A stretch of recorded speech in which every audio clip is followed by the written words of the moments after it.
ಮಹೇಂದ್ರ ಸಿಂಗ್ ಧೋನಿ ನಿವೃತ್ತಿ ಹೇಳಿ 4 ವರ್ಷಗಳಾಯಿತು. ಆದರೆ ಇಲ್ಲಿಯವರೆಗೆ ಅವರ ಸ್ಥಾನವನ್ನ ತುಂಬೋ ಆಟಗಾರ ಸಿಕ್ಕಿರಲಿಲ್ಲ. ಆದರೆ ಈಗ ಧೋನಿ ಸ್ಥಾನವನ್ನ ತುಂಬುವುದಕ್ಕೆ ನಾನ್ ರೆಡಿ ಅಂತ ಎಲ್ಲೊಬ್ಬ ಆಟಗಾರ ಹೇಳ್ತಾ ಇದ್ದಾನೆ. ಆತನಿಗೆ ಆ ಟ್ಯಾಲೆಂಟ್ ಕೂಡ ಇದೆಯಂತೆ. ಹಾಗಾದ್ರೆ ಯಾರು ಆ ಆಟಗಾರ? ಆ ಕುರಿತ ವರದಿ ಎಲ್ಲಿದೆ ನೋಡಿ.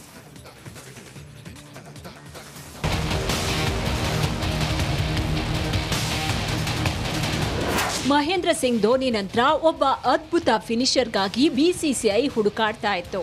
ನಂತರ ಹಾರ್ದಿಕ್ ಪಾಂಡ್ಯ ಧೋನಿ ಸ್ಥಾನವನ್ನ ತುಂಬುತ್ತಾರೆ ಅಂತ ಹೇಳಲಾಗಿತ್ತು. ಆದರೆ ಪಾಂಡ್ಯ ಆಡಿದ್ದಕ್ಕಿಂತ ಗಾಯಗೊಂಡು ತಂಡದಿಂದ ಹೊರಗುಳಿದಿದ್ದೇ ಹೆಚ್ಚು. ಆಗ ಎಲ್ಲರ ನಿರೀಕ್ಷೆ ಸುಳ್ಳಾಯಿತು. ಆದ್ರೀಗ ಧೋನಿ ಸ್ಥಾನವನ್ನ ತುಂಬಬಲ್ಲ ಆಟಗಾರ ಸಿಕ್ಕಿದ್ದಾನೆ. ಆ ಫಿನಿಷರ್ ಬೇರ್ಯಾರೂ ಅಲ್ಲ, Singh is king, Rinku Singh. Best finisher ಆಗ್ತಾರಾ ರಿಂಕು? ನಾನ್ ರೆಡಿ ಅಂದ್ರು ಸಿಂಗ್ ಈಸ್ ಕಿಂಗ್. ಒಬ್ಬ ಫಿನಿಷರ್ ಕೆಲಸ ಏನು? ತಂಡದ ಗೆಲುವಿಗಾಗಿ ಕೊನೆ ಓವರ್ ತನಕ ಕ್ರೀಸ್ನಲ್ಲಿ ಇರಬೇಕು. ಬರೀ ಕ್ರೀಸ್ನಲ್ಲಿದ್ರೆ ಸಾಕ? ನೋ. ವೇಗವಾಗಿ ರನ್ ಗಳಿಸೋ ಟ್ಯಾಲೆಂಟ್ ಕೂಡ ಇರಬೇಕು. ಈ ಟ್ಯಾಲೆಂಟ್ ರಿಂಕುಗೆ ಇದೆ ಅಂತ ಸಿಂಗ್ ಸಾಹೇಬ್ರಿಗೆ ಕ್ರಿಕೆಟ್ ಪಂಡಿತರು ಫುಲ್ ಮಾರ್ಕ್ಸ್ ಕೂಡ ಕೊಟ್ಟಿದ್ದಾರೆ.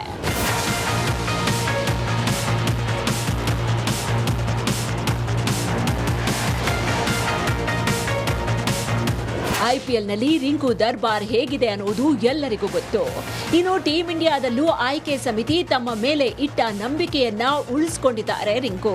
ಜಿಂಬಾಬ್ವೆ ವಿರುದ್ಧದ ಸರಣಿಯಲ್ಲಿ ರಿಂಕು ಸಿಕ್ಕ ಅವಕಾಶದಲ್ಲಿ ತಂಡಕ್ಕೆ ನೆರವಾದ್ರು.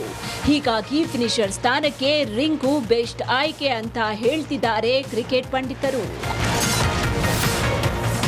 ಅಂದಹಾಗೆ ರಿಂಕು ಸಿಂಗ್ ಒಟ್ಟು 13 ಟಿ20 ಪಂದ್ಯಗಳನ್ನು ಆಡಿದ್ದಾರೆ.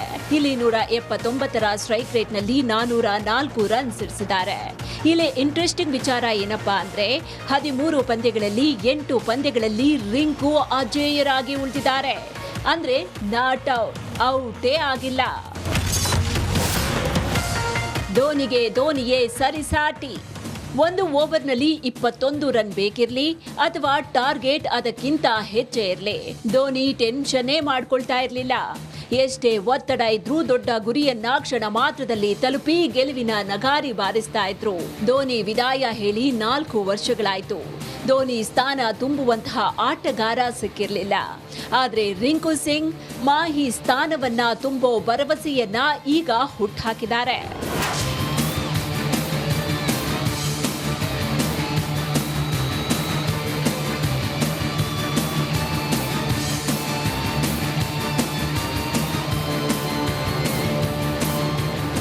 ಆಡಿದ ಕೆಲವು ಪಂದ್ಯಗಳಲ್ಲಿ ಉತ್ತರ ಪ್ರದೇಶದ ಈ ಹುಡುಗ ತಾನೇನು ತನ್ನ ತಾಕತ್ತೇನು ಅನ್ನೋದನ್ನ ಪ್ರೂವ್ ಮಾಡಿದ್ದಾರೆ. ರಿಂಕು ಬೊಂಬಾರ್ಡ್ ಫಾರ್ಮ್ನಲ್ಲಿ ಇದ್ರೂ ಕೂಡ ಟಿ20 ವಿಶ್ವಕಪ್ನಲ್ಲಿ ಆಡೋ ಅವಕಾಶ ಸಿಕ್ಕಿರಲಿಲ್ಲ. ಅವರು ರಿಸರ್ವ್ ಆಟಗಾರನಾಗಿದ್ರು. ಈಗ ಜಿಂಬಾಬ್ವೆ ವಿರುದ್ಧ ಭರ್ಜರಿ ಪ್ರದರ್ಶನ ನೀಡಿದ ಈ ಸಿಂಗ್ ಈಸ್ ಕಿಂಗ್, ನಾನೇ ಟೀಂ ಇಂಡಿಯಾದ ಫಿನಿಷರ್ ಅನ್ನೋದನ್ನ ಪ್ರೂವ್ ಮಾಡಿದ್ದಾರೆ. Sports bureau, republic Kannada. Mahendra Singh Dhoni ನಿವೃತ್ತಿ ಹೇಳಿ 4 ವರ್ಷಗಳಾಯಿತು. ಆದರೆ ಇಲ್ಲಿಯವರೆಗೆ ಅವರ ಸ್ಥಾನವನ್ನ ತುಂಬೋ ಆಟಗಾರ ಸಿಕ್ಕಿರಲಿಲ್ಲ. ಆದರೆ ಈಗ ಧೋನಿ ಸ್ಥಾನವನ್ನ ತುಂಬುವುದಕ್ಕೆ ನಾನ್ ರೆಡಿ ಅಂತ ಎಲ್ಲೊಬ್ಬ ಆಟಗಾರ ಹೇಳ್ತಾ ಇದ್ದಾನೆ. ಆತನಿಗೆ ಆ ಟ್ಯಾಲೆಂಟ್ ಕೂಡ ಇದೆಯಂತೆ. ಹಾಗಾದ್ರೆ ಯಾರು ಆ ಆಟಗಾರ? ಆ ಕುರಿತ ವರದಿ ಎಲ್ಲಿದೆ ನೋಡಿ.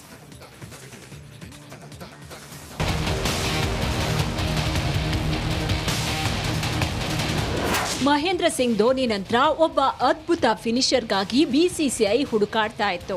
ನಂತರ ಹಾರ್ದಿಕ್ ಪಾಂಡ್ಯ ಧೋನಿ ಸ್ಥಾನವನ್ನ ತುಂಬುತ್ತಾರೆ ಅಂತ ಹೇಳಲಾಗಿತ್ತು. ಆದರೆ ಪಾಂಡ್ಯ ಆಡಿದ್ದಕ್ಕಿಂತ ಗಾಯಗೊಂಡು ತಂಡದಿಂದ ಹೊರಗುಳಿದಿದ್ದೇ ಹೆಚ್ಚು. ಆಗ ಎಲ್ಲರ ನಿರೀಕ್ಷೆ ಸುಳ್ಳಾಯಿತು. ಆದ್ರೀಗ ಧೋನಿ ಸ್ಥಾನವನ್ನ ತುಂಬಬಲ್ಲ ಆಟಗಾರ ಸಿಕ್ಕಿದ್ದಾನೆ.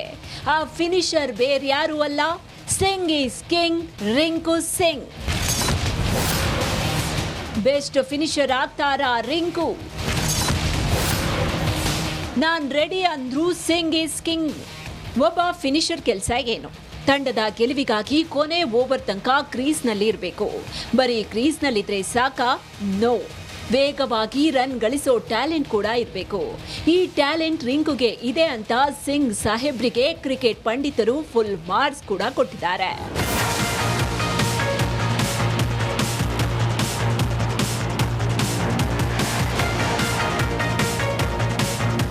ಐಪಿಎಲ್ನಲ್ಲಿ ರಿಂಕು ದರ್ಬಾರ್ ಹೇಗಿದೆ ಅನ್ನೋದು ಎಲ್ಲರಿಗೂ ಗೊತ್ತು.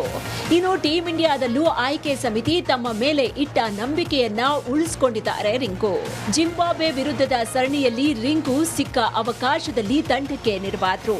ಹೀಗಾಗಿ ಫಿನಿಶರ್ ಸ್ಥಾನಕ್ಕೆ ರಿಂಕು ಬೆಸ್ಟ್ ಆಯ್ಕೆ ಅಂತ ಹೇಳ್ತಿದ್ದಾರೆ ಕ್ರಿಕೆಟ್ ಪಂಡಿತರು. ಅಂದಹಾಗೆ ರಿಂಕು ಸಿಂಗ್ ಒಟ್ಟು 13 ಟಿ20 ಪಂದ್ಯಗಳನ್ನ ಆಡಿದ್ದಾರೆ. ಇಲ್ಲಿ 179ರ ಸ್ಟ್ರೈಕ್ ರೇಟ್ನಲ್ಲಿ 404 ರನ್ ಸಿಡಿಸಿದ್ದಾರೆ. ಇಲ್ಲಿ ಇಂಟ್ರೆಸ್ಟಿಂಗ್ ವಿಚಾರ ಏನಪ್ಪಾ ಅಂದ್ರೆ 13 ಪಂದ್ಯಗಳಲ್ಲಿ 8 ಪಂದ್ಯಗಳಲ್ಲಿ ರಿಂಕು ಅಜೇಯರಾಗಿ ಉಳಿದಿದ್ದಾರೆ. ಅಂದ್ರೆ ನಾಟ್ ಔಟೇ ಆಗಿಲ್ಲ. ಧೋನಿಗೆ ಧೋನಿಯೇ ಸರಿಸಾಟಿ. ಒಂದು ಓವರ್ನಲ್ಲಿ 21 ರನ್ ಬೇಕಿರ್ಲಿ ಅಥವಾ ಟಾರ್ಗೆಟ್ ಅದಕ್ಕಿಂತ ಹೆಚ್ಚೇ ಇರಲಿ, ಧೋನಿ ಟೆನ್ಷನ್ನೇ ಮಾಡ್ಕೊಳ್ತಾ ಇರಲಿಲ್ಲ. ಎಷ್ಟೇ ಒತ್ತಡ ಇದ್ರೂ ದೊಡ್ಡ ಗುರಿಯನ್ನ ಕ್ಷಣ ಮಾತ್ರದಲ್ಲಿ ತಲುಪಿ ಗೆಲುವಿನ ನಗಾರಿ ಬಾರಿಸ್ತಾ ಇದ್ರು. ಧೋನಿ ವಿದಾಯ ಹೇಳಿ 4 ವರ್ಷಗಳಾಯ್ತು. ಧೋನಿ ಸ್ಥಾನ ತುಂಬುವಂತಹ ಆಟಗಾರ ಸಿಕ್ಕಿರಲಿಲ್ಲ. ಆದ್ರೆ ರಿಂಕು ಸಿಂಗ್ ಮಾಹಿ ಸ್ಥಾನವನ್ನ ತುಂಬೋ ಭರವಸೆಯನ್ನ ಈಗ ಹುಟ್ಟಾಕಿದ್ದಾರೆ.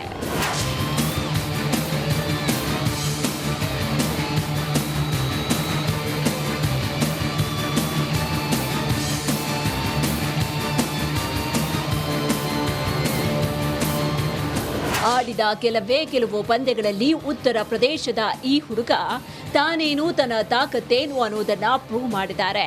ರಿಂಕು ಬೊಂಬಾರ್ಡ್ ಫಾರ್ಮ್ನಲ್ಲಿ ಇದ್ರೂ ಕೂಡ ಟಿ20 ವಿಶ್ವಕಪ್ನಲ್ಲಿ ಆಡೋ ಅವಕಾಶ ಸಿಕ್ಕಿರಲಿಲ್ಲ. ಅವರು ರಿಸರ್ವ್ ಆಟಗಾರನಾಗಿದ್ರು. ಈಗ ಜಿಂಬಾಬ್ವೆ ವಿರುದ್ಧ ಭರ್ಜರಿ ಪ್ರದರ್ಶನ ನೀಡಿದ ಈ ಸಿಂಗ್ ಇಸ್ ಕಿಂಗ್, ನಾನೇ ಟೀಂ ಇಂಡಿಯಾದ ಫಿನಿಶರ್ ಅನ್ನೋದನ್ನ ಪ್ರೂವ್ ಮಾಡಿದ್ದಾರೆ. Sports bureau, republic Kannada.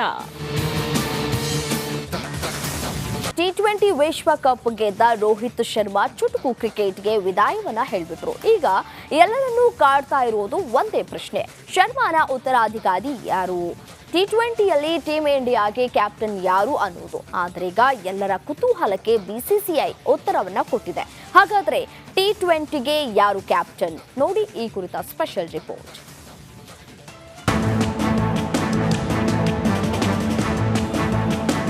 T20 ಕ್ರಿಕೆಟ್ನಲ್ಲಿ ವಿಶ್ವ ಗೆದ್ದ ನಾಯಕ ರೋಹಿತ್ ಶರ್ಮಾನ ಯುಗಾಂತ್ಯವಾಗಿದೆ. ಹಾಗಾದ್ರೆ ರೋಹಿತ್ ಉತ್ತರಾಧಿಕಾರಿ ಯಾರು? ಶರ್ಮಾನ ನಂತರ ಟೀಂ ಇಂಡಿಯಾದ ಚುಕ್ಕಾಣಿ ಹಿಡಿಯೋರು ಯಾರು ಅನ್ನೋ ಪ್ರಶ್ನೆ ಇಡೀ ಕ್ರಿಕೆಟ್ ಜಗತ್ತನ್ನ ಕಾಡುತ್ತಿದೆ. ಆ ಪ್ರಶ್ನೆಗೆ ಈಗ ಉತ್ತರ ಸಿಕ್ಕಿದೆ. ಈತನೇ ನೋಡಿ ಟಿ20ಗೆ ದಂಡನಾಯಕ. ರೋಹಿತ್ ಶರ್ಮಾ ನಂತರ ಟಿ20 ಕ್ರಿಕೆಟ್ಗೆ ಯಾರು ಕ್ಯಾಪ್ಟನ್ ಆಗಬೇಕು, ಯಾರಾದ್ರೆ ಸೂಕ್ತ ಅನ್ನೋ ಚರ್ಚೆ ನಡೆದಿತ್ತು. ಹೀಗಾಗಿ ಹೊಸ ನಾಯಕನನ್ನ ಆಯ್ಕೆ ಮಾಡಬೇಕಾದ ಅನಿವಾರ್ಯತೆ ಬಿಸಿಸಿಐಗೆ ಬಂದಿತ್ತು.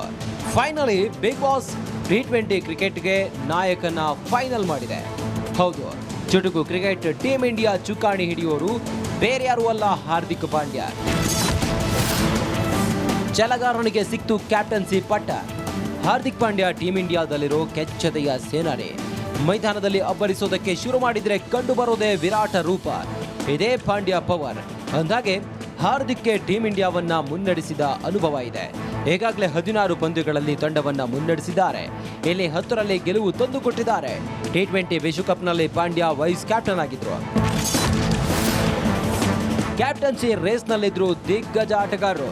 ಹಾರ್ದಿಕ್ ಪಾಂಡ್ಯ ಜೊತೆ ಬೂಮ್ರಾ, ಪಂತ್, ಸೂರ್ಯಕುಮಾರ್ ಹೆಸರು ಕ್ಯಾಪ್ಟನ್ಸಿ ರೇಸ್ನಲ್ಲಿ ಕೇಳಿ ಬಂದಿತ್ತು.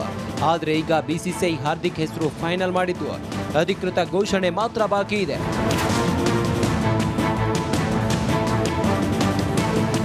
ಟೀಮ್ ಇಂಡಿಯಾ ನಾಯಕತ್ವ ಅಂದ್ರೆ ಅದು ಹೂವಿನ ಹಾಸಿಗೆ ಅಲ್ಲ. ಇರುವಷ್ಟು ದಿನ ಮುಳ್ಳಿನ ಹಾದಿಯಲ್ಲೇ ಹೆಜ್ಜೆ ಇಡಬೇಕಾಗುತ್ತೆ. ಆದರೆ ಕ್ಯಾಪ್ಟನ್ ಆಗಿ ತಮ್ಮನ್ನ ತಾವು ಪ್ರೂವ್ ಮಾಡೋದಕ್ಕೆ ಪಾಂಡ್ಯ ಇದಕ್ಕಿಂತ ಒಳ್ಳೆಯ ಅವಕಾಶ ಮತ್ತೊಂದಿಲ್ಲ. Sports bureau, republic Kannada.